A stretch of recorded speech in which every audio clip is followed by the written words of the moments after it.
Hello everybody, welcome back to a brand new episode of the Casual Criminalist. As always, I'm your host Simon. Welcome. Why am I say one of my writers in this case? Matt. Thank you, Matt's written me a script, The Grim Sleeper.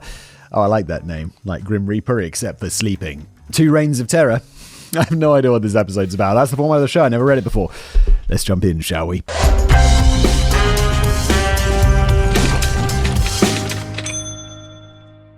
Pack your bags, everybody, and make sure to remember your swimwear and sunblock because we're heading to California.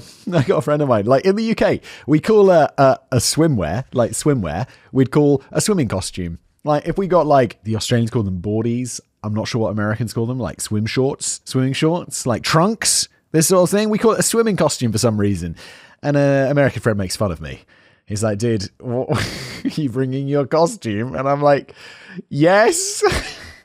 Now, I've never had the chance to visit any part of California since the furthest west I've ever gone is New Mexico. Oh, I've been to California a few times. But one of my best friends used to live out there, and while he clearly had a blast, he used to tell me that you better make sure you have plenty of money, as everything is just so bloody expensive over there. Yeah, America's expensive, dudes. Like, I know most of you listening are Americans, and you're like, yeah, no shit, dumbass. But I'm like, you go to America, and you're like, I don't know. I haven't been to America in 5 years, maybe. But last time I went, it's like you go in a restaurant in like an expensive place like California right now. I was in Los Angeles. And you're just like, oh, okay. Yeah, I'll order a meal. And then it comes and it's like, holy shit. The bill comes. You're like, this is really expensive. And it's like, because the prices in the menu are already kind of similar to what you'd see in pounds, except the pound, like the dollar translates to less pounds. Sort of. Used to be more. But then also, it's like, oh yeah, and then there's like 20% tax and 20% gratuity or whatever. And you're like, what the f***? Why isn't it on the price?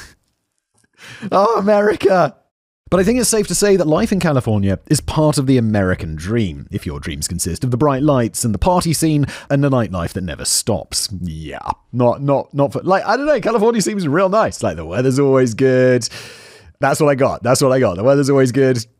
Things are expensive. People have money, I guess. It seems nice. Except for all the fires, which are now ravaging Los Angeles as I record this. Date this episode somewhat, unless they never manage to put them out, in which case rip. However, there is also a dark side to that kind of life as well, with all the drugs and alcohol that plague the streets. Homelessness is a big issue, as is the lack of jobs, and residents are often overcharged from the smallest of things. The American dream indeed, but damn, does it cost a pretty penny. I mean, it is kind of the American dream, isn't it? Like capitalism, it's like, American dream is like making it yourself, right? It's like capitalism distilled. And I feel that, American dream is, on the other side, you're going to have homelessness. Today's episode of the show is brought to you by AG1, the one daily habit that I actually stick with. Yeah. It's kind of bad. Like, I try to take up so many things, and I swear like 90% of them I fail at, but AG1... they make it easy and delicious, so that's like saying, oh yeah, I keep up with my daily habit of watching television. What a hero I am. Mornings can be chaotic, but AG1 make it simple. You put a scoop from here. Well, the bag goes in there for storage. You take a scoop, you put it from there into the bottle. What's wrong with my brain sometimes? It's a bottle.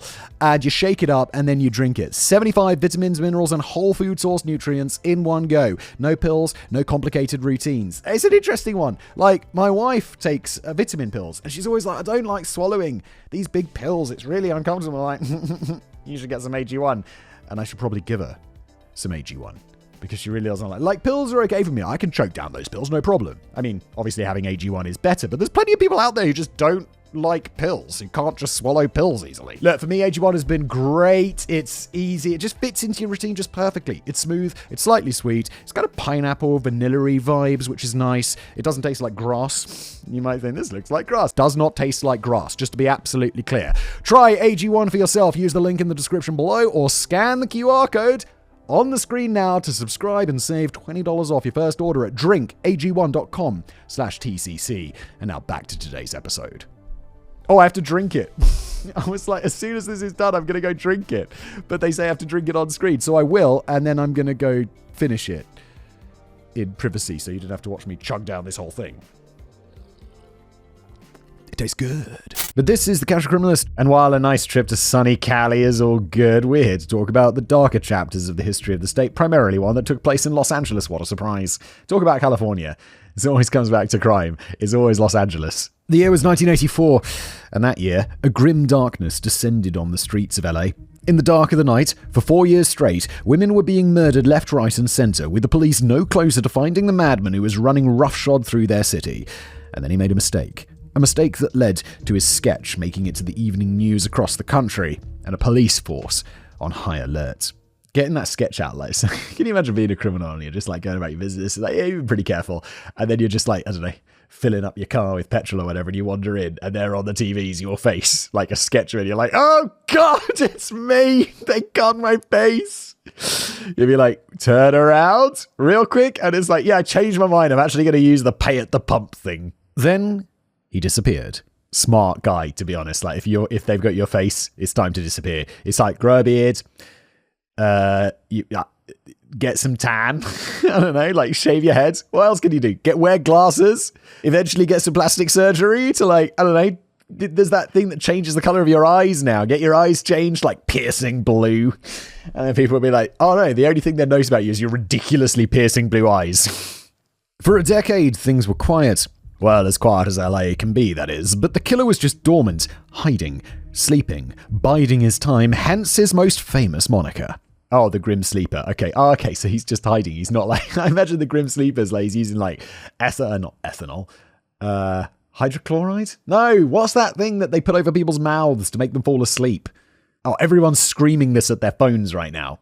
God damn it! Chloride? Chloroform! I was mixing it up with formaldehyde. Then the monster awakens once more, and for 7 years there was another string of bodies left in his wake. LA was once again on high alert, and it's safe to say that if he had continued to hide and continued to sleep, there's a chance we'd never have known who he was.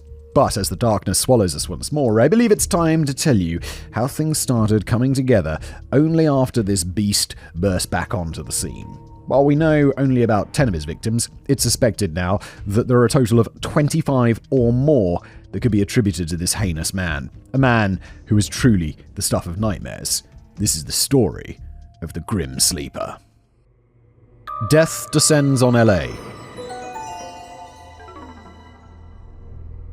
The first thing to establish is that even though LA has its problems nowadays, back in the 1980s, at least where crime was concerned, things were arguably far worse. Drugs, gangs, and murder were commonplace, and undoubtedly, there were times when people didn't even feel safe looking out of their front door, let alone walking outside. Yeah, I feel this was definitely come up in Catch a Criminal a few times, like with Skid Row and all this stuff. And what was that hotel, the famous one, where that girl ended up in the water tank and there were murders and such things? Paul Coulter, a retired detective from the LAPD, had this to say when interviewed on World's Most Evil Killers. That's a TV show that gets right to the point, isn't it? Title-wise. In regards to the environment of Los Angeles back then, the crime rate in the city of LA at that time was high. We would run 800 to 1,100 murders in the city of LA in a year. God damn, that's like 3 people being murdered in one city every day. And I get that Los Angeles is fucking massive. I didn't quite realize how big Los Angeles was until I flew out of it at night. And you just look out the plane window and you're like, oh my God, it just never ends. It's just never ending. And I know it's multiple like cities mashed together or whatever, but it's still absolutely vast. You don't get that kind of, like flying out of London, you're kind of like, yeah, London's big, but it's kind of sprawling. Whereas Los Angeles is just like intensely populated, it seems. All those murders a year, at times even having 3 murders in a single day, and reportedly only 135 detectives throughout the massive city of Los Angeles. Talk about outnumbered. There's no fucking shot. They had 135 detectives. There's 3 murders a day. I mean, just give up. August the 10th, 1985 was just like another day in LA. People were out at the club, partying it up, while others were having the time of their lives on the beach. It sounds like, what's that, the Entourage TV show, where it's like the fantasized version of LA, which doesn't exist. Just like a regular day in the sun and surf, until the police were called to an alleyway in Vermont, Slauson, Los Angeles. When they arrived at the scene, they were greeted by the unwelcome sight of a female body that had been covered in garbage, decomposing under the California sun for days. This was 29-year-old Deborah Renette Jackson, a local cocktail waitress, and she'd been shot 3 times in the chest, with the autopsy making it clear that the gun which had killed her had been fired downwards.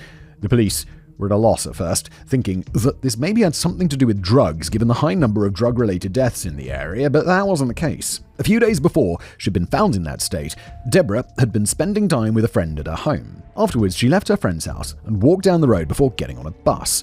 Where the bus dropped her off, we don't know, but that was the last time that anyone who cared about Deborah saw her alive. Wait, was she on the bus by herself? I don't want to be like Matt. I don't want to break it to you. It feels a bit naive to think that the random people in the bus driver care about her. She's just a random person on the bus. That's because as she was walking down the street, minding her own business, on the way home, a car pulled up beside her. The window rolled down, and the man behind the wheel asked if she could use a ride home. The answer is no, even if the answer is yes. Even if you're like, oh yeah, no, actually, both of my knees have given out and I trod on nails. If a random dude drives by in his car and says, you need a ride home, just say no. Remember, this is back in 1985, back in a time when things were certainly different than they are today. These days, we'd tell the random weirdo to fuck off and take a hike, especially late at night. But unfortunately, Deborah didn't think anything of it. She simply thanked the kind stranger and got into his car. He drove off with her, but clearly not towards home. As soon as Deborah started protesting, the driver pulled the car over to the side of the road, and before she could react, he pulled out a .25 caliber handgun, leaned over her, and shot her 3 times in the chest. That's fucking psycho, dude. What did she do to you? He then proceeded to... Oh, God, I'll leave it to your imagination, but let's just say his DNA ends up all over her body. Jesus Christ. And as her life slipped away, he took pictures of her, always from above, as to illustrate his dominance and superiority over her. After that, he stole her ID, doing his best to dehumanize her even more, before hauling her lifeless body out of his car and into a nearby alley, covering her with the nearby debris before driving back in the black of night. Yeah, I'd be like, dude, DNA, this is 1980s. It's not a thing yet. Unfortunately, there we go, DNA testing wasn't a thing back then, so the police didn't have much to go on. In the words of her son, Jermaine Jackson, when he spoke about her on the documentary series Mind of a Monster, quote, "My mother was killed when I was 12. It hurt me a lot because my mother wouldn't hurt nobody. She was a kind soul, and that's what bothers me. Why would you kill her?" Now, before we go any further into this case, I do feel I need to clarify something. The main antagonist of this story was sadly only one of a shocking number of vicious killers loose in Los Angeles between 1980 and 1990. Right? I feel like in my mind, if someone was like, when's the most crime in Los Angeles? I'd be like, 1980s, for sure. Don't know why, it's just got those vibes of like crime is happening, there's probably cocaine everywhere. Or am I thinking of Miami? I might be thinking of Miami. But whatever, 1980s doesn't seem like a safe time. And don't be getting in people's cars. It's 1985. Come on, please. Just to be clear, not blaming her. Obviously, I'm just saying, don't get in cars with strangers. I've got a daughter now, and I'm like, I'm going to hammer this shit home so hard. Each of these men targeted predominantly black prostitutes, with their combined body count, and I shit you not here, topping out at around 100. With all the similarities in the cases, police and the media at least initially believed that all these murders were the work of one demented monster, to which they gave the name the Southside Slayer. Sorry, Simon, looks like Nutjob's got another cool nickname. Damn you, press. Yeah, as I'm always saying, we should call them like the Small Willy Killer, or something like that, you know, something more derogatory, so they don't get cool names like the Southside Slayer. The victims of the Southside Slayer would later be attributed to 5 different killers: Lewis Crane, Ivan Hill, Michael Hughes, Daniel Lee Siebert, and Chester Turner, who were all given the moniker to share after they were identified. So at the time our subject was active, he was being lumped in with these other pieces of shit. However, he very quickly began to make a name for himself. So, following Deborah's murder, the police weren't exactly off to the best start, and sadly that continued as the next body was discovered. On August 12, 1986, a whole year after Deborah's death, the body of 35-year-old Henrietta Wright was found underneath an old mattress in an alley near the 2500 block of West Vernon Avenue in Hyde Park, Los Angeles. Just like Deborah Jackson, she'd been shot in the chest from above and her killer's DNA was left on her chest. Again, this led to nothing, and the killer was still in the wind. When was this? 1986. Yeah, still pre-DNA. Although I feel like DNA would probably be of being talked about by that point, back then, but still apparently not enough for this guy to be worried about that. But that's the sort of shit that's definitely going to get you caught later when they figure it out, because you've probably got a criminal record of some kind. You're probably going to have your DNA tested at some point, and then it's going to match to this eventually, which they're going to keep, dude. They're not going to throw that away. They're going to keep a record of that just in case. But then something unusual happens on January the 10th, 1987. That day, someone called the police to report a dead body. Operator: LA City Police, 831. Caller: yes, I'd like to report a murder or a dead body or something. Operator: where at? Caller: the address is 3046 East 56th Street in the alley. Operator: how long ago did this happen? Caller: it happened about 30 minutes ago. He threw a gas tank on top of her, and the only thing you could see out is her feet. Operator: did you get a look at him? Caller: I didn't see him. The guy that dropped her off was driving a white and blue Dodge van. Operator: okay, what's your name? Caller: huh? Operator: what's your name? Caller: oh, I'm staying anonymous. I know too many people. Okay then, bye-bye. Which is not unreasonable. Wanting to stay anonymous, I don't think that's unreasonable. But it is a little suspicious because Matt's included it in the script. Like, maybe it's the murderer? While following up on the tip they received, the police uncovered the remains of 23-year-old Barbara Bethune-Ware. Again, she had been dumped in an alley and covered with debris, gas tank included, and she had been shot in the chest. Again, the killer left his DNA on her. Later it would come out that the caller had even noted the killer's license plate number, but when the dispatcher had asked him what the driver of the van looked like, the caller stated that he hadn't seen him. Okay, if he's giving the license plate number, then I'd say that's less suspicious. Now, doesn't that seem convenient? Oh, okay, Matt thinks it's more suspicious, apparently. He had all three of these other integral details that not only make sense to have if the caller was actually standing right there, seeing it all happen before him, and yet he failed to see any details about the driver at all.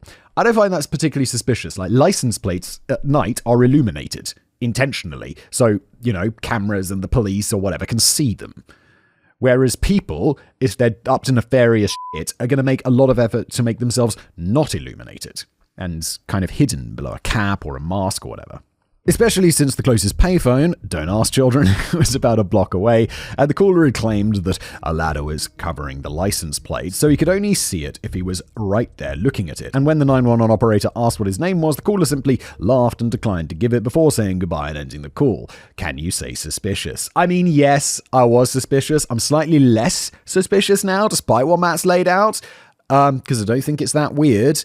But the biggest thing that I'm suspicious about is, that makes me not suspicious, is why. Why would they call to alert them to a crime that they've committed?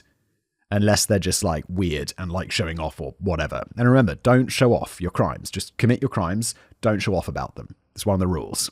However, the police did find the van parked out front of the church that it belonged to. The description was correct, but after impounding it, there was no evidence inside at all. No blood residue could be found, and the tire tracks left at the scene did not match the tires of the van. It was another dead end, and the police believed that the killer had sent them on a wild goose chase by making that call himself just to throw them off his scent, and perhaps for a laugh. It's the only thing that makes sense, even today. Okay, fair enough. It does seem a little bit pointless. Why send them on a wild goose chase at all? Why not just do the crime and then just disappear into the background, especially as you managed to do that before and they didn't catch you for years? To once more quote Paul Coulter, he's like an arsonist. He kills these ladies or dumps them. He calls 911 and then he sits back and just watches the police activity or the response to the scene and the chaos he just created. And he's probably learning police procedures by doing this. Yeah, okay, so he's just kind of morbidly curious. I mean, I kind of get it. Am I going to set fires and just see how the police respond? No, but I understand wanting to see how that unfolds. After Barbara's murder, the police started realizing that they most likely had a serial killer on their hands. 3 women were killed, all in the same way with the same gun. What a surprise. I mean, do you think we got a serial killer? I mean, same way, same gun, same DNA on the body. Not that they knew it was the same DNA, but you know what I'm saying. Really? Serial killer, huh? Who would have thought?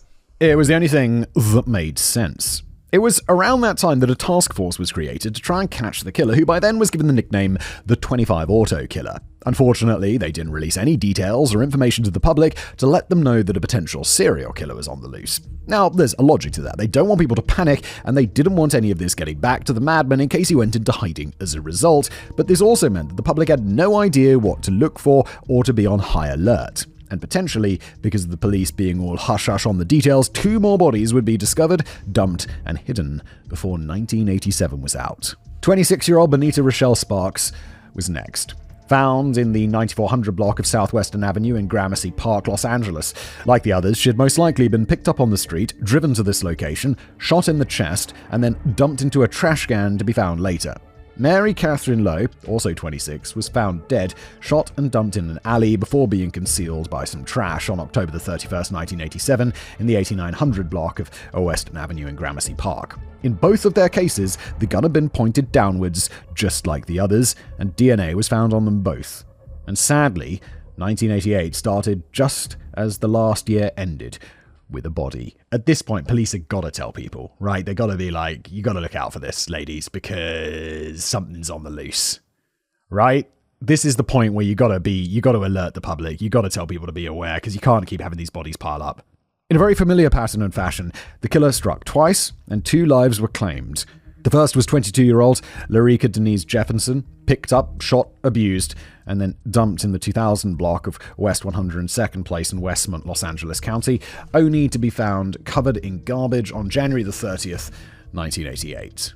Of note, sexual assault kits had been implemented and swabs of the DNA found on their bodies were taken.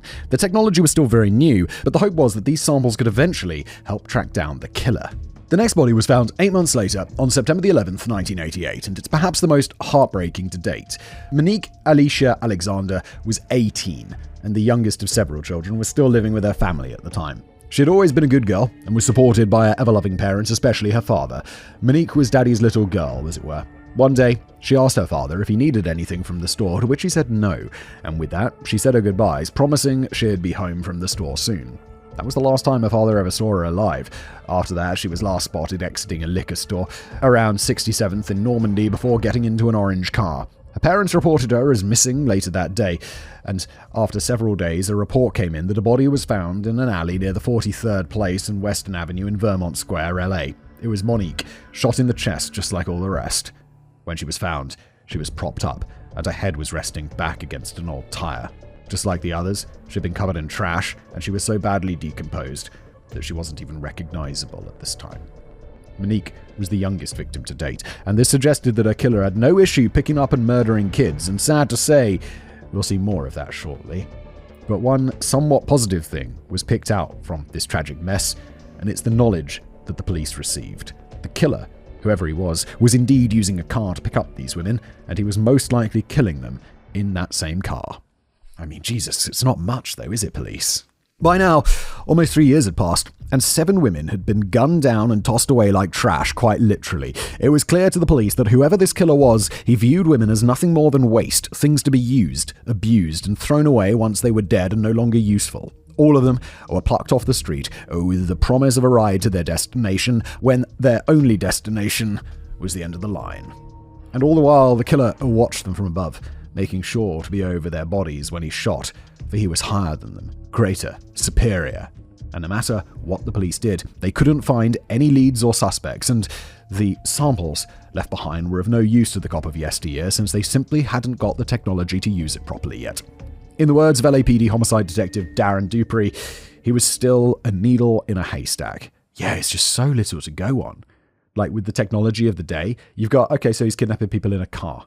And that's kind of it. That is, of course, until this bloodthirsty monster got sloppy. Excellent. Let's get him caught. Let's get a needle in his arm.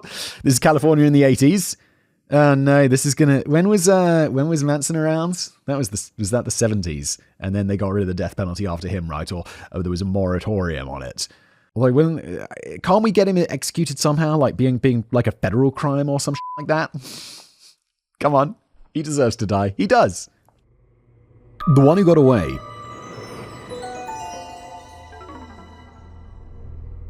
It all went down on November 20th, 1988. 30-year-old Anitra Margette Washington had no clue that she was being watched. Quote, "It was Saturday, around 4 or 5 o'clock in the evening.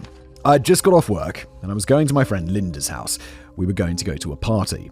She stopped off at the liquor store before she continued on her way, but before she could make it to her friend's house, an orange Ford Pinto, pimped out with racing stripes. Bro, really? Earlier on we were saying that he picked them up in an orange car. I don't know what a Ford Pinto is, but that sounds like inconspicuous. It sounds like a Ford Focus or something. So not like a a car that, would stick out. But the fact it's orange and has racing stripes, dude, if you're like, one of the rules is if you're committing crimes, don't drive a Ferrari or whatever. Don't drive an orange car with racing stripes. Just drive the most generic car that exists, a grey Toyota Camry. Like, boom, done. No one will even look twice. A black man was in the driver's seat, and after he got her attention, he asked if he could give her a ride to wherever she was headed. The answer is no. Just say no, for God's sake. Anitra politely declined this man's offer, smart, not thinking much about it at that moment. But the driver didn't appreciate her declining this offer, and he told her, "That's what's wrong with you black women. People can't be nice to you." Wait, dude, you're also black. Didn't we just say you were black? Yeah, a black man was found in the driver's seat. All right, dude. Not wanting to anger this, is you like self-racist or what? Not wanting to anger this man further and escalate the situation, Anitra gave in and agreed to the ride. Dude, no, you just angered him and now he's being weird. And now you're getting in the car. Don't do it! Although you survived, which is nice. Her friend Linda's house was only a short way away anyway, so she figured no harm, no foul. No harm, no foul. You're getting into a stranger's car. Don't do it. After she got in, the driver, who seemed like a nice normal guy, turned on the radio so they could listen to music together. They talked as he drove, and Anitra was comfortable. Everything was fine. No red flags at all, until things quickly went wrong. Quote, "And then he made this left turn instead of keeping straight. As soon as he turned the corner, it's like he snapped. He was calling me somebody else's name, and I was like, 'Who are you talking to?' And he said, 'Why are you always dogging me out?' And I said, 'Dogging you out? I don't even know you. What does dogging you out mean?' He was on a rant, and I was like, 'What are you talking about?' 'Okay, it's time for me to get out of this car, because he's tripping." End quote. Before she even had the chance to react, though, everything went to hell. The driver then turned down a dimly lit alleyway, and suddenly it felt as if she'd been punched in the chest. The wind knocked from her lungs. Oh my god, she's been shot. She's been shot. That's what getting shot feels like. Anitra hadn't even registered she'd been shot until a moment later. Instinctively, she reached for the door to get out, but the driver was having none of that. "You open that door, bitch, I'll shoot you again." You open that door and get out. He's already shot you once, he's going to shoot you again anyway. Anitra was in disbelief, the pain perhaps numbed or delayed from the shock of it all. She asked to be taken to the hospital, and the driver looked at her like she was crazy, saying that wasn't an option. She blacked out soon after, only to wake up, Tim taking pictures of her, the flash waking her up, for the briefest, before she blacked out again. Then he was on top of her. After he ripped off her underwear, he sexually assaulted her, and she barely had the strength to resist at all. She begged him to stop. Yeah, of course, she's been fucking shot in the chest, saying that she couldn't breathe, and only after he was done with his sick deeds did he get up and push her from the car. She hit the cold pavement, barely conscious, and the driver, seeing her lying there in the alleyway and likely thinking she'd be dead shortly, simply closed the door and drove off. But Anitra Washington wasn't quite dead. How can you... This is fucking sloppy. Like, really? Quote, "I just remember a voice telling me to get up. I was disorientated. I really didn't know where I was. I happened to look up at the sign. I saw I was near Denker, and I was like, okay, I can get to Linda's. And I just laid on her porch. And then she pulled up in the driveway. She started screaming and hollering. I told her, 'I've been shot. Please call 911. Against all odds, given the track record of her attacker, Anitra Washington had survived. Bullet hole in chest, she left a bloody trail from the alleyway all the way to Linda's house. Talk about mental fortitude and being a survivor. Absolute legend. Quoting her again, "I was taken to the hospital. I woke up under a sheet, butt naked. I thought I'd died. I had a tube stuck in my side to drain the blood out of my lungs. The doctor told me that your rib cage helped deflect the bullet because it was right by your heart. I was like, thank you, Father God." The doctor be like, "It's okay. You can call me Smith." You can call me Dr. Smith. No need to call me God. Indeed, God and Lady Luck smiled on Anitra that night. Yeah, also the ER staff, I'm sure. Thanks to the timely, effective surgeries and treatment from the doctors, they managed to remove the bullet and stabilize her, even after she lost over 20% of the blood in her body. Once the bullet was removed, it didn't take long to identify the type, matching it perfectly to that of the other victims. As soon as the police heard that Anitra had been shot by a .25 automatic, along with how she was dumped in an alleyway afterwards and left for dead, they wanted to talk to her immediately. She was able to help the police put together a composition sketch, one of an African-American man in his 30s with a dark complexion and short hair. He was good-looking and well-spoken, along with being well-dressed and on the shorter side in height. Even if it was simply a drawing, and even if the description overall was a bit on the generic side, they now knew what their ever-elusive killer looked like and acted like, along with what car he drove. And I've got a little sketch here, if you're watching on YouTube, and not just listening to this podcast. It's a sketch. It's a good-looking black dude. That's what we've got. Yeah. The police finally had a lead. They had a face and a car, and they did all they could to follow up on it. They set up traffic stops in the neighborhoods around the attack, eyes peeled for that orange Ford Pinto. They searched for months, but no dice. Dude, you gotta get rid of that car, immediately.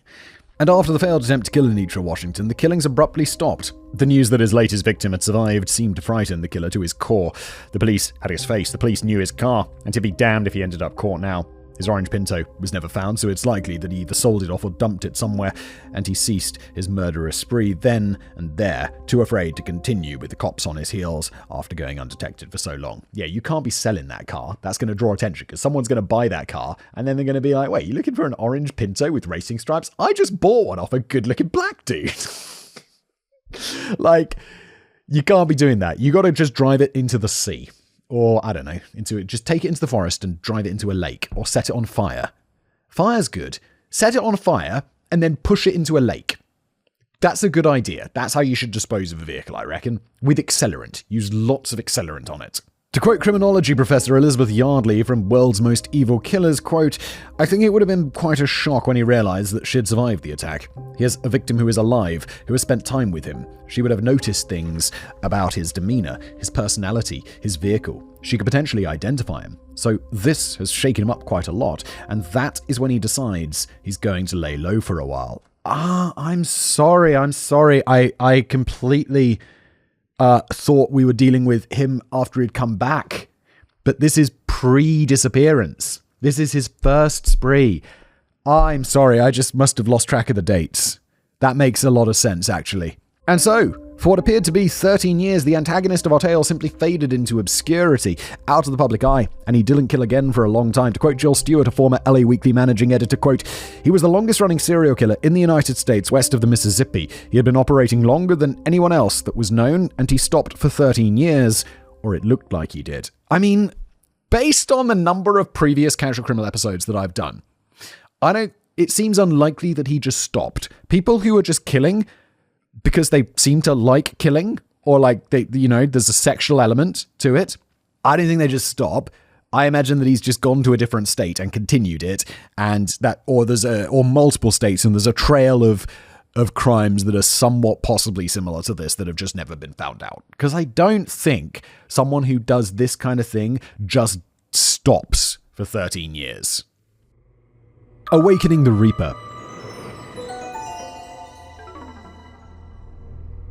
For over a decade, the mystery of the Grim Sleeper lingered in the minds of victims' families and police officers all over LA. The police were no closer to catching him, and the families were haunted by the memories of their lost loved ones. But there was a steady peace. But it wasn't going to last forever. 15-year-old Princess Cheyenne Berthamo had a pretty hard life up until that point. She had bounced around from foster home to foster home for much of her life, having come from a home so abusive that she spent months in the hospital recovering when she was still little. She did have some support, though, mainly from her foster sister, Samara Herod, and her family. In fact, Samara has gone on record saying that she refuses to call Princess her foster sister. They were sisters through and through. She was about 2.5 when she came into our home, and she had to learn how to talk and walk and everything. She was so badly neglected and so badly mistreated. Jesus, that's so... 2.5? I like my kids to, he's 3 now. He's just, 3 and a bit. But to not be able to talk and walk and everything at that age, it's just that's a lot, isn't it? Then after her foster mother passed away, Princess had to be moved to a new foster home when she was 10. Placed into a new household in South Central LA, but still remaining close to Samara, Princess had a bad time with her new family. Time and time again, she would attempt to run away, but every time she was returned to her new foster family. Samara tried to encourage her, telling her to hang in there and keep pushing forward until she aged out of the foster system. Princess promised that she would, except she would break that promise. On December the 21st, 2001, Princess ran away for the final time, and on March the 19th, 2002, her body was found. For what we know, Princess had been out on the street for months, fending for herself. Wow, a foster family's shitty when it's no, I'd rather live on the streets than live with you. Isn't there some level of vetting? To be that bad is really saying a lot. One night, a car pulled up, offering her a lift, and maybe a bit more. She took the opportunity, and sadly, it cost her her life. She was discovered in an alley in Inglewood, California. She was completely nude, and she'd been thrown into some shrubbery to be found by passers-by. Unlike the previous victims, who had all been shot in the chest, Princess had been savagely... When is this? 2002. Wow, okay, so yeah, time really passed. Princess had been savagely beaten before she was strangled to death. Like the previous victims, though, the killer's personal touch was found on her body. She was 15. I think journalist and author Jeffrey Wanzel said it best, quoting him here. Sometimes runaways get lucky and find a life, but at this point in Los Angeles, they are more likely to run into men who do not have their best interests at heart, and this is certainly the case for Princess. The investigation into her death was ongoing for months, and it wasn't until months later that a break would occur in the case. A bad break, unfortunately, and it came in the form of another body. This was 35-year-old Valerie Louise McCorvey, and she was found on July the 11th, 2003. Like Princess, she'd been picked up in the night, sexually assaulted, and then strangled to death before being dumped unceremoniously on the side of the road by a school on Denker Avenue between 108th and 109th Streets in Westmont, Los Angeles County. Do you think the police have tied this together yet? Because it's 13 years later, and the MO is different. Like the similarities, but they're not using a gun and strangulation instead. I don't think you'd tie that together immediately, would you? Two new victims, killed and discovered mere months apart, and both with similar means of execution. The police were on their toes, worried that a new monster was on the loose. Well, they were half right. There was a monster on their streets, but he was anything but new. He was simply getting back into the swing of things. For over 3 years, one detective had been trying to solve the mystery of all the women lost in the 80s, and that man was cold case detective Cliff Shepard.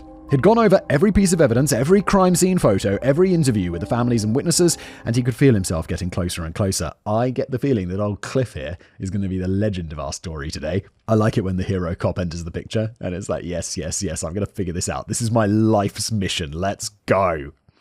To quote Shepard himself here, we've got a serial murderer in Los Angeles. He's still active. We don't have a clue who he is. We have a vague description, and we need to find him and stop him. Put very simply, I mean, yeah, you do. Let's go. It would be the beginning of a new year, January 1st, 2007. Oh my God, time is going by. Where were we a minute ago? 2002?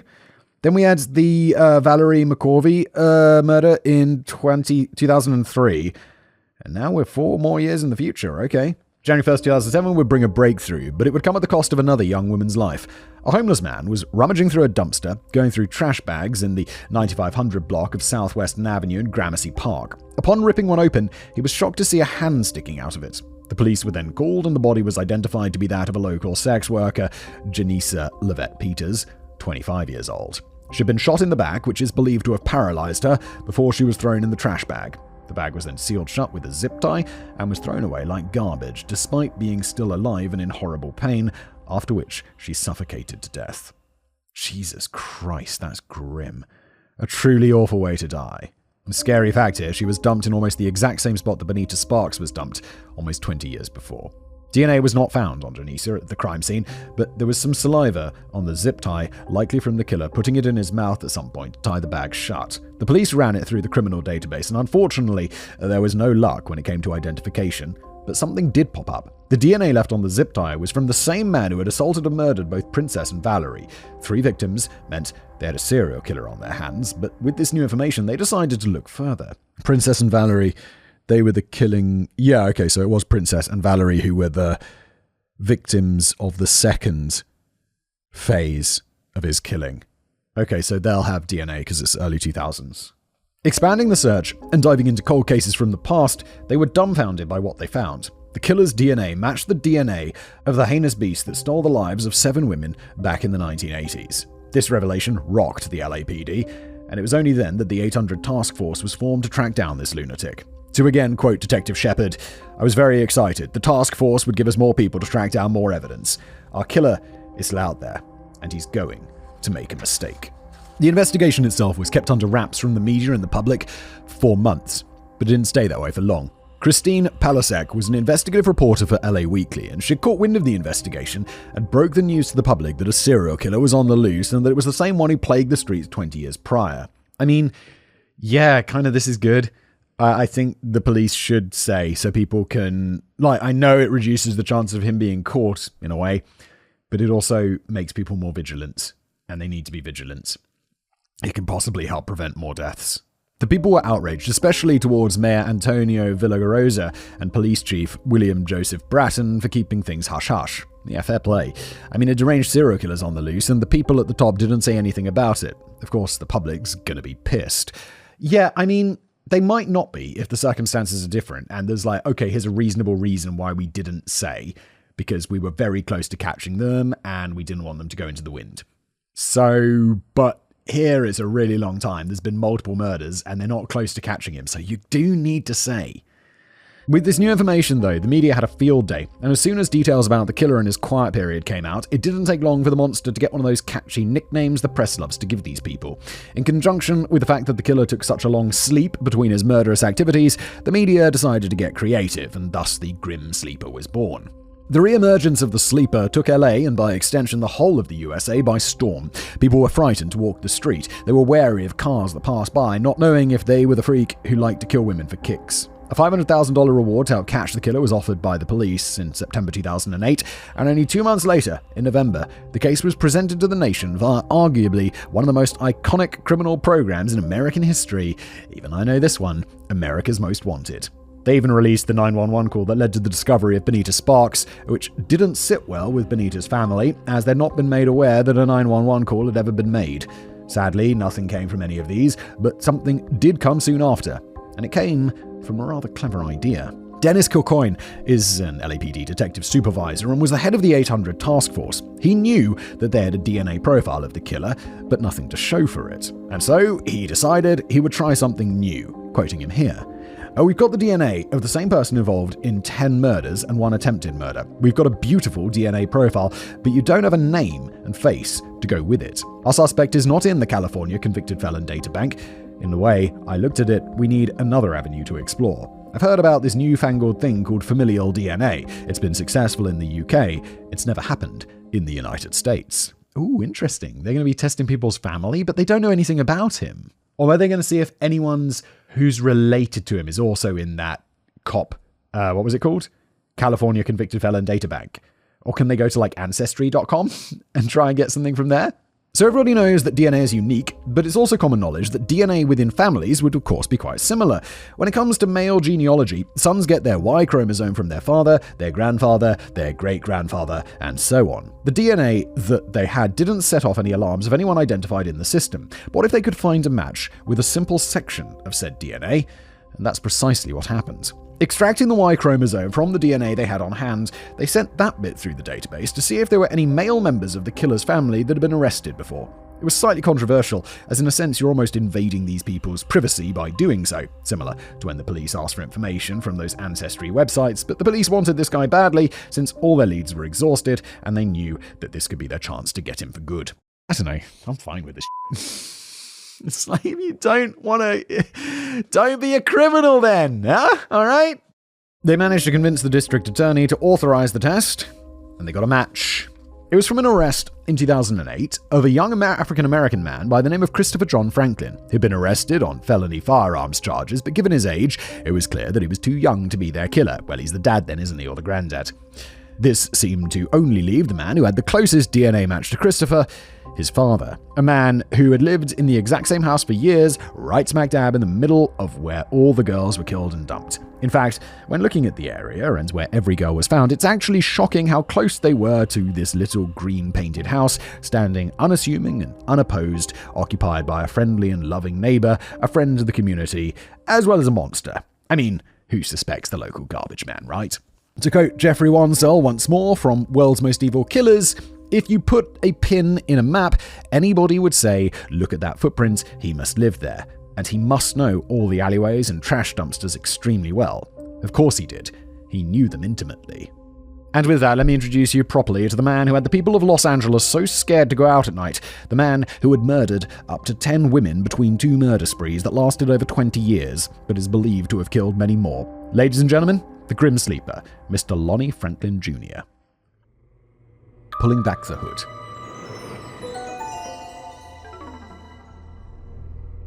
Let's start at the very beginning. Lonnie David Franklin Jr. was born on August 30th, 1952 in Los Angeles, California. Not much is known about his early life, but we do know that he wasn't the most academically gifted child. He got frequent migraines in his youth, and it took him longer than most to learn how to read and write. However, there was something he did know and love: cars. At 7 years old, Franklin's father, Lonnie Franklin Sr., taught his young son how to drive. Why, he believed putting his 7-year-old... Wait, hang on a second. He's 7! Wait, so the father is teaching this guy who ends up being the killer to drive at 7? That's crazy. Why he believed putting his 7-year-old son behind the wheel was a good idea is beyond me. Me too, Matt.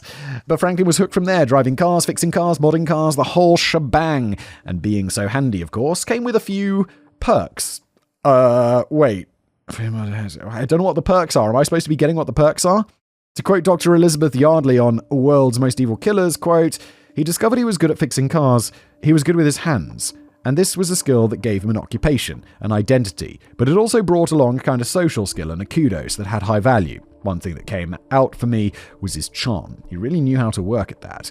He knew how to make women feel special. He flirted with them. He really endeared himself to them. And that was a skill that would come in very useful to him. Wait, so women are like, they want to know him because he can fix their car? All right, I mean, sure. He was a smooth talker, a cool customer. He knew how to weasel his way into the good graces of the ladies around him, as well as into their beds. That didn't make him any less of a piece of shit, though, as by the age of 16, he'd already been put behind bars twice. For what, I hear you ask? Well, that would be Grand Theft Auto, of course. Yes, the handy mechanic is also a handy carjacker, and he spent time behind bars, but it didn't seem to be an effective deterrent, because when he was 17, he was arrested again, this time for burglary. At that time, though, his father had had enough. He loved his son dearly, but something needed to be done. And so, at his father's suggestion, and likely insistence to straighten up, Lonnie Franklin Jr. enlisted in the US Army. This can go two ways. Based on my experience from doing the show, 100-something episodes now, or more. I don't know. How many of these have we done? I don't number them, so I don't know. But it's either going to go, it's gonna fix him, or it's not. I know it's stupid, but it does seem to be a path to like getting people on the right track, but also just emphasizing the wrong track for some people. Like we've seen plenty of people on this show who join the army and then they get discharged, dishonorably discharged, or they quit and then they just become psycho killers. Qu'est-ce que c'est? By the time Franklin was 21 years old in 1974, he was stationed overseas in Stuttgart, Germany, where he worked as a cook. Why is he not working as a mechanic? Why wouldn't you go be a mechanic in the army? However, while his father's intentions were clearly good, they almost seemed to have the opposite effect, only deepening Franklin's need for women and crime, and apparently he wasn't the only one, as on April the 17th, 1974, he got together with a couple of his friends from the army to hang out, have a good time, and rape somebody. Holy shit, okay. With Franklin at the wheel, the three men drive around seeing if they could find any unsuspecting ladies to fulfill their depraved needs. They found one woman and tried to force her into the vehicle, but she resisted and escaped. Jesus. Undeterred, they continued driving around for another hour until they came across a 17-year-old girl on her way to the train station. After asking for directions and then offering her a lift home, the girl accepted. When is this happening? 1970s? Oof. After asking for directions and then offering her a lift home, she accepted. As soon as she got into the car, they held a knife to her throat, took her to an isolated field, and proceeded to gang assault her in the car. They even took pictures of her as they did so, much like Franklin would do in his own solo sprees of devastation. This is up. However, even in a situation as awful as that, the girl, whose name was not released due to her age, good, and also the fact she's a victim, I don't feel like we should be releasing her age no matter how old she is, if she doesn't want it to be released. Kept her composure, and knew that she had a small chance of getting back at these creeps. During her assault and after, she started cozying up to Franklin and his friends, using her charm and good looks to gain their trust.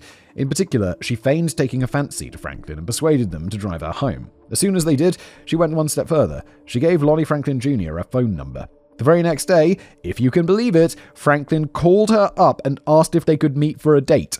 Franklin, you're a little bit dim. You're about to go to prison. Although you're not, which is up. Like, wait, what the Delusional isn't a strong enough word here, no shit. They agreed to meet each other in a local park, but where Franklin was expecting his victim/potential girlfriend, which is a up thing to think, he was met by the police instead. Excellent. Franklin was charged and found guilty of kidnapping, attempted kidnapping, and was sentenced to 3 years in prison.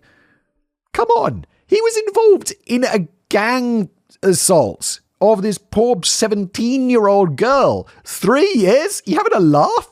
Which he would barely serve? What? Yes, you heard that right. The army stepped in and shipped Franklin, he's in Germany, right, back to the States with a dishonorable discharge in July of 1975, only a little over a year after he committed his vile crimes. How? Wait, I understand him being shipped back to the States or whatever, but they should dishonorably discharge him to fucking prison. He raped a 17-year-old violently, is part of a gang. Can you say injustice? I think it's safe to say that this bag got nothing more than a slap on the wrist for what he did, and perhaps it simply emboldened him, making him feel better about simply doing what he wanted without any fear of repercussions. Yeah, and in that situation, can you fucking blame him? He committed a heinous crime and got a slap on the wrist. You'll be like, oh, look, I don't have to worry about committing crimes. There's no fucking consequences. Or even when there are consequences, they're relatively minor. This is mad. That, or it simply made him angry that he got caught, angry that a woman cost him so much and nearly put him in prison. Well, he did go to prison for a year. Angry that he was tricked so easily by a woman. Perhaps it was then that Lonnie Franklin Jr. decided that, with what he planned on doing next, he simply wouldn't leave any of them alive to squeal on him or trick him ever again. Now 23 and no longer in the military, Franklin returned to Los Angeles. A dishonorable discharge is really bad, right? It's not just like, oh, you weren't very good in the army, so we're just, honor. Like, in my mind before, an honorable discharge was like, that's a good thing to leave on, and then dishonorable was just regular, but honorable's normal and dishonorable's like bad, right? It's like you've done something bad. Like if you have a dishonorable discharge, is that like having a criminal record when you apply for a job or something? I mean, it's not going to look good, right? It's not going to look neutral even. So he returns to Los Angeles, settles down for the time being, and he meets and marries a woman by the name of Sylvia, and they seem fairly happy. They even wound up having 2 kids together, Crystal and Christopher, who we spoke of earlier. Everything seemed normal, and Franklin did his best to remain under the radar, keeping his nose clean and being a family man, as well as a friend to all of his neighbors. Dude, people don't...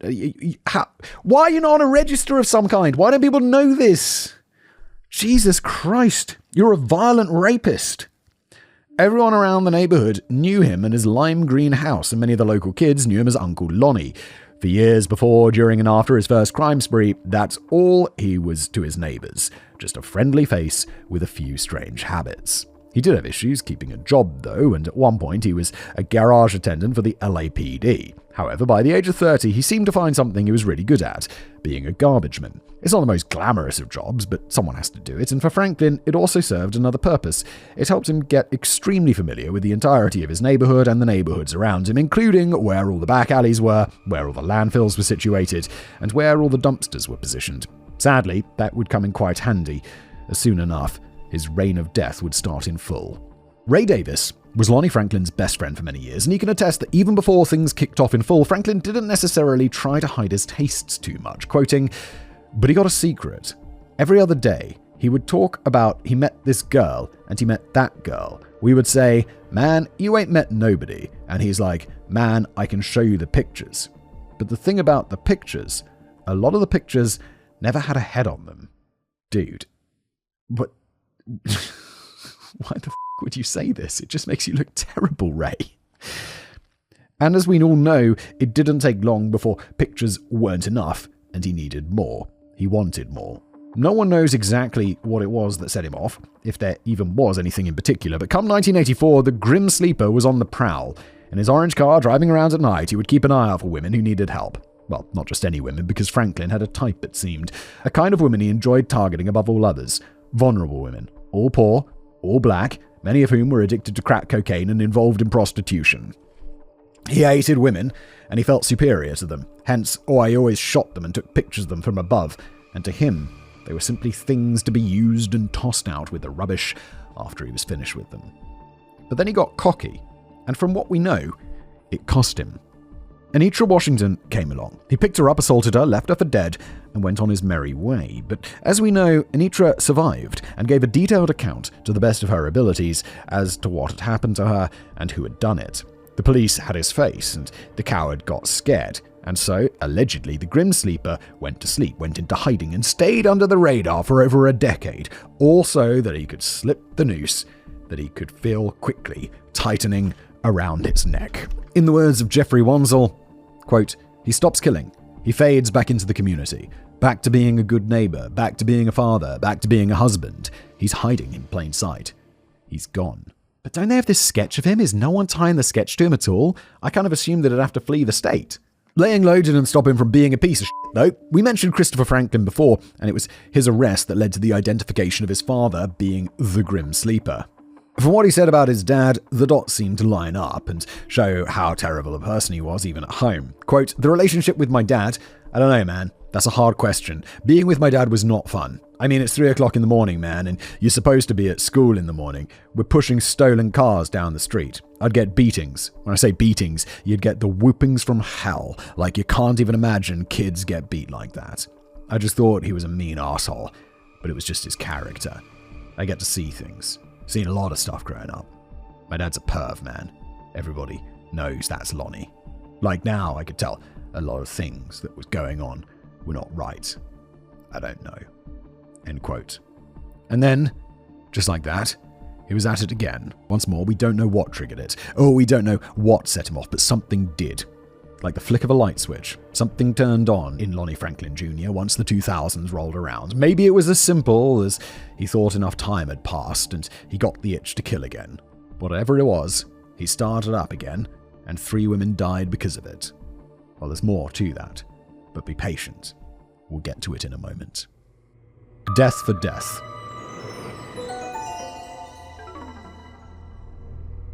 And so, now we're all caught up on who the Grim Sleeper is, but the police still had to catch him. Thanks to his son's DNA. Oh, I'm sorry, did I think it was the father? Okay, sorry, it was the son. The son's DNA. They suspected that... Oh no, I think I did say it was the son's DNA led to the father. My bad. Getting confused. It's not even the most complicated story. I can't keep it straight. Come on, Simon, use your brain. But this would never hold up in court since the evidence against him was flimsy at best. No.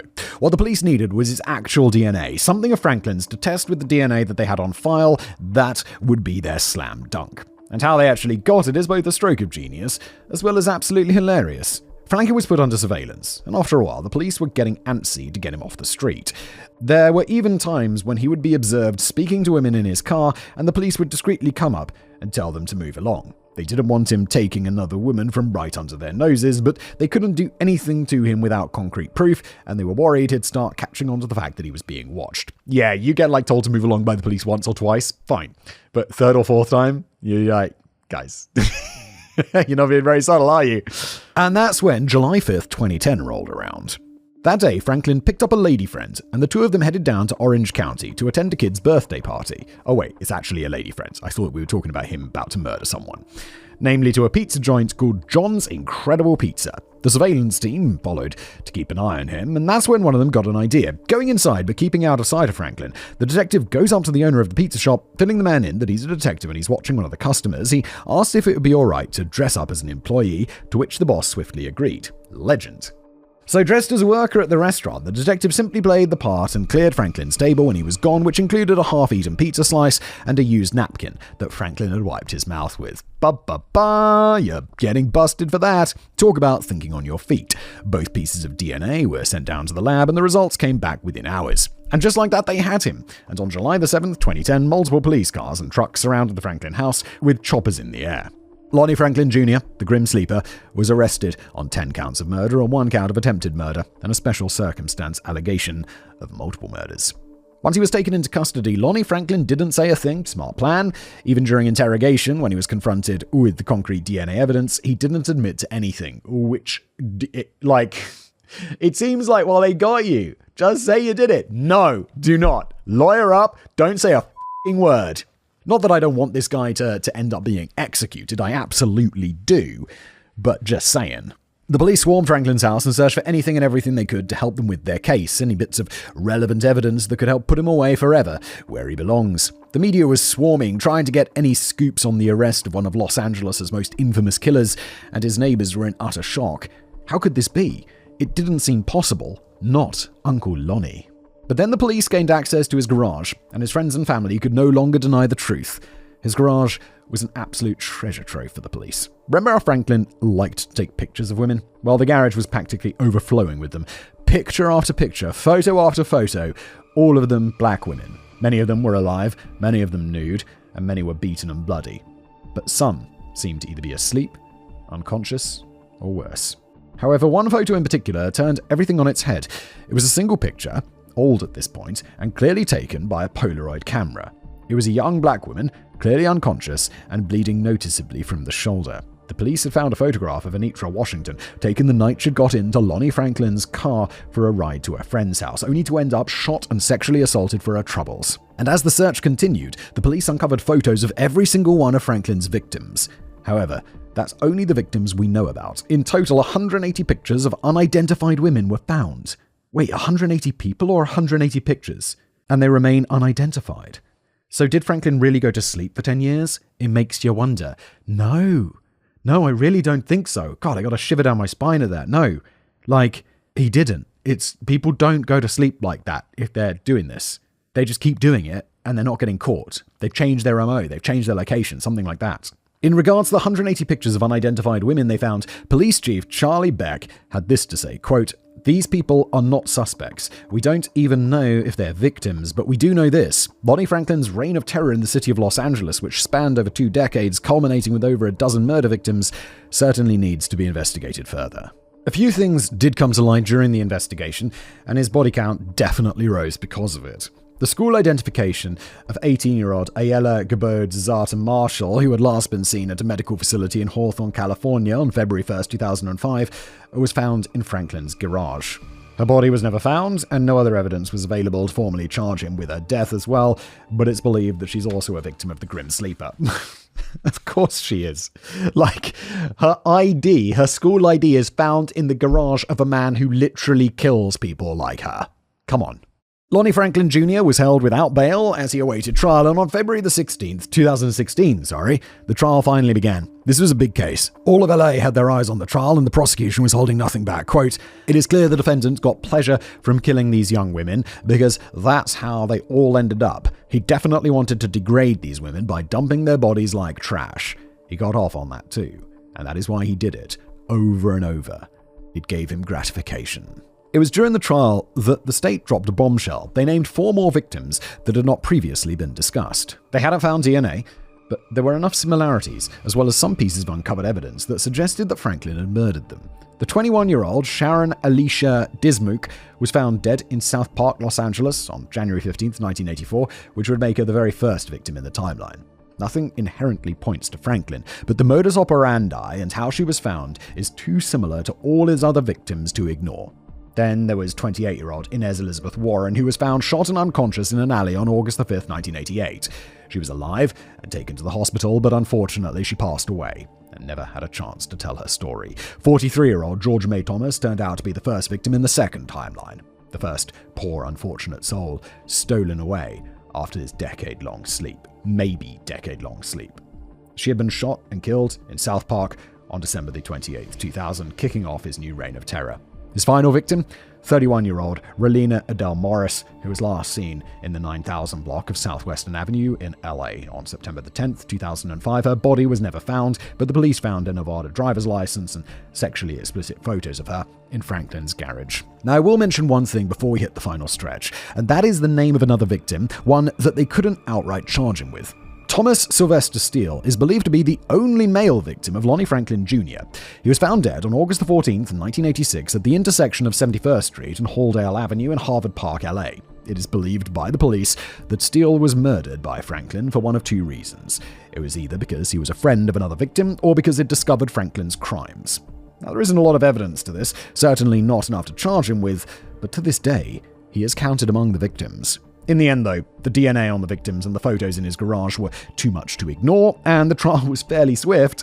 It only lasted 3.5 months. Franklin simply sat emotionless and silent throughout the proceedings and didn't show any sign of guilt or remorse when seeing the evidence or hearing the testimony. He's a f***ing psycho. Even when Anitra Washington took the stand to testify and confront her attacker, he didn't bat an eye. You're truly a piece of evil. You're a Satan representative. You're right up there with Manson. On the 5th of May, 2016, Lonnie Franklin Jr. was convicted on all counts.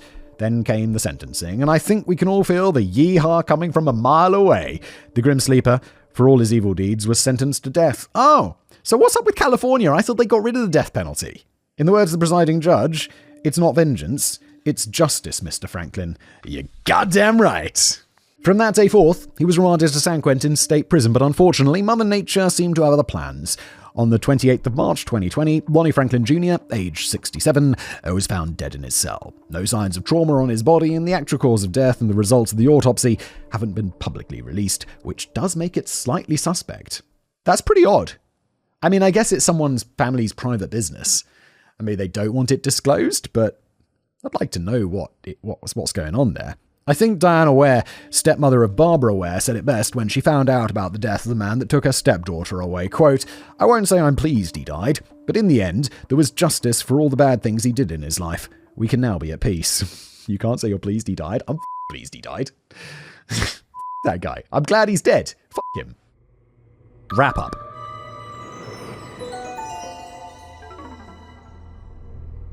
And with that, our story has come to a close. The story of a pathetic, sadistic, selfish man who for over 20 years terrorized the women of Los Angeles, with 16 women ending up dead by his hand, one traumatized for life, and that's only the ones we know of with any form of certainty.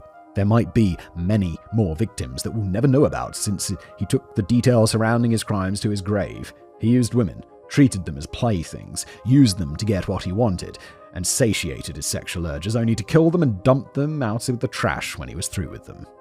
And when he slipped up and left one of his victims alive, just when it looked like there was a chance he could get caught, the coward slunk back into the shadows, vanishing for over 10 years, leaving more questions than answers.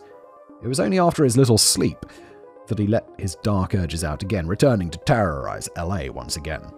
This, of course, ended up leading to his capture, but not until several more ladies were killed for his sick pleasures. If it wasn't for him coming back, his son having given his DNA after he was arrested, and the wonderful advances in modern technology, he might never have been found, and the Grim Sleeper would have been one of those head-scratching crime mysteries that bother us to this day. And that, of course, begs the all-important question. Did the Grim Sleeper even go to sleep at all? I find it so unlikely, especially with all the extra photos found in his garage. Like, come on. Did Lonnie Franklin Jr. ever actually stop killing after Anitra survived and the police ended up with a sketch of him? I suppose we'll never truly know, but in my opinion, I'm not entirely sure. 13 years is a long time, and then to randomly pick it up again after that long? Serial killers don't just stop like that. They can't. And with the hundreds of additional pictures found in his garage, I think the Grim Sleeper never actually stopped. We might not... Yeah, it just seems like, obviously, he didn't stop. I feel like those should be... I know he's dead and everything, but shouldn't those be investigated so that those cold cases that can be closed? Because there must be, like, a lot of cold cases out there based on all the people he killed. We just got to link them together, no? Can't we run the DNA, something like that?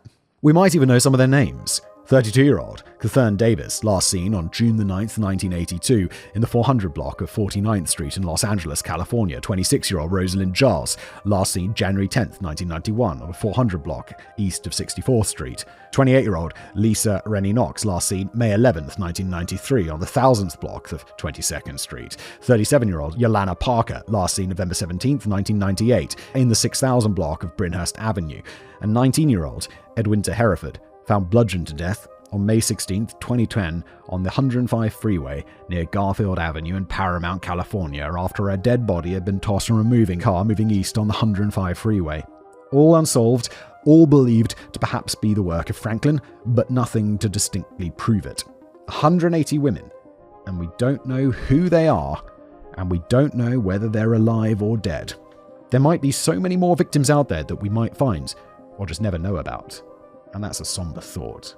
So let's remember the victims, at least the ones we know about. Sharon Dismuke, Deborah Jackson, Henrietta Wright, Thomas Steele, Barbara Ware, Benita Sparks, Mary Lowe, Lucretia Jefferson, Inez Warren, Georgia Thomas, Princess Bartholomew, Valerie McCorvey, Ayala Marshall, Relina Morris, Janisha Peters.